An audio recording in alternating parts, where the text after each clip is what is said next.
La prospection, ce sont l'ensemble des actions qu'on va mettre en place pour aller chercher les clients. Alors, contrairement à de la publicité, par exemple, la prospection, c'est vraiment les actions que j'ai sous un maximum sous mon contrôle. Donc, que je vais pouvoir mettre en place seul avec une idée du résultat que je vais atteindre. Alors, souvent, la prospection, on imagine qu'elle est destinée aux commerciaux, aux entrepreneurs, chefs d'entreprise, qui ont déjà dans leur domaine d'activité cette compétence. Mais je pense qu'aujourd'hui, la prospection est également destinée aux personnes qui gèrent des points de vente. C'est-à-dire que attendre derrière son comptoir que les personnes franchissent le seuil devient un peu trop risqué selon moi. Et donc, il est important également de sortir de son magasin pour aller chercher des clients. Maintenant, concernant les commerciaux, évidemment, point très très important, la prospection, c'est le point de départ. Si le commercial ne va pas chercher des clients, il n'obtiendra jamais de résultats. Et donc, le premier objectif que l'on doit se mettre, c'est probablement un objectif en termes de prospection plutôt qu'un objectif en termes de contrat signé.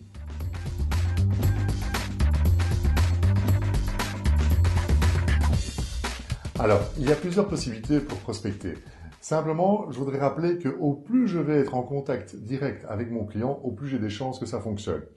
Le contact le plus éloigné, c'est par exemple le mail, le courrier électronique, où je suis derrière mon ordinateur, jusqu'à la rencontre. Entre les deux, j'ai le courrier postal, j'ai la prospection téléphonique.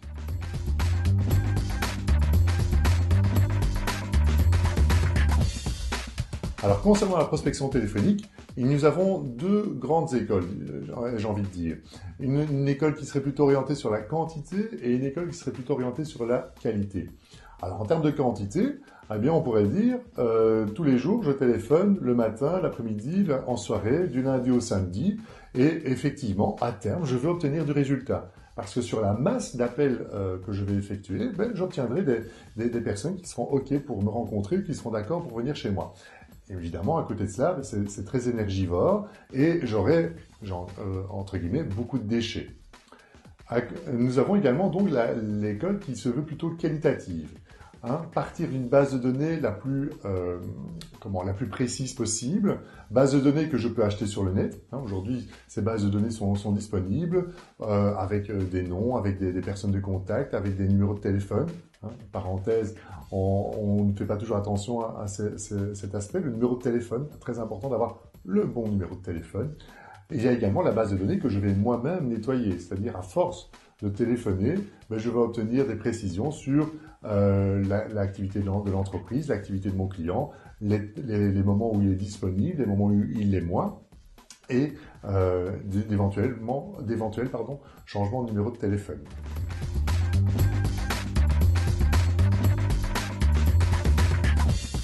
Mais au niveau des astuces, j'ai envie d'en donner 4. La première, c'est de se fixer un objectif et un seul. En effet, lorsqu'on est au téléphone, inutile de vouloir courir plusieurs lièvres à la fois. Je pense que si on téléphone pour prendre un rendez-vous ou bien pour fixer un rendez-vous dans son point de vente, lorsqu'on a obtenu cela, mieux vaut s'arrêter. Donc, un objectif et un seul. Deuxième astuce, se préparer. Nous avons cette possibilité de préparer notre entretien téléphonique, donc profitons-en. Préparons les questions, préparons déjà les réponses aux objections afin d'être plus à l'aise lors de l'entretien téléphonique. Petite remarque concernant les objections téléphoniques sont des tremplins pour nous permettre de montrer nos compétences. Donc ne les vivons pas comme des freins, mais plutôt comme des accélérateurs. Troisième point, être souriant. Un mot-clé, un mot d'ordre, être souriant au téléphone. Le sourire s'entend à l'autre bout du fil, donc allons-y.